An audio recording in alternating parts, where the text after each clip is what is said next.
অনুমান ৯টার দিকে আমরা খবর পাই যে আমাদের পশ্চিম সোনাতলা এরিয়াতে একটা মাইনর গার্ল বাচ্চা মেয়ে মার্ডার হয়েছে বলে। আমরা তৎক্ষণাৎ আমাদের টিম নিয়ে আমরা ওই ঘটনাস্থলে আসি এবং আমরা দেখতে পাই এখানে একটা রক্তাক্ত গলা কাটা, আধা গলা কাটা একটা বাচ্চা মেয়ে মৃতদেহ, এবং জানতে পারি এখানে যে মেয়েটার বাবা যে আশিস দেবনাথ, ও নিজেই নাকি ওর ইয়েকে খুন করেছে।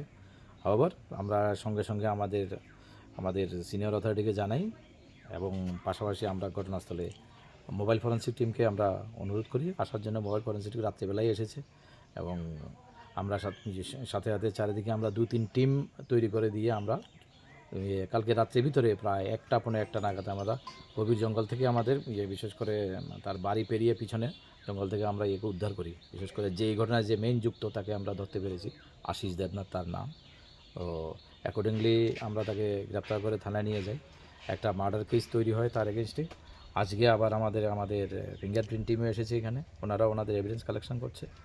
আর যত তাড়াতাড়ি সম্ভব আমরা আরও এভিডেন্স যাতে কালেকশন করতে পারি এবং ওকে যাতে আইনের সামনে দাঁড় করাতে পারি এবং যাতে কঠোর শাস্তি দিতে পারি, আমরা সেই ইনভেস্টিগেশনের দিকে আমরা চলছি এখন। Thank you.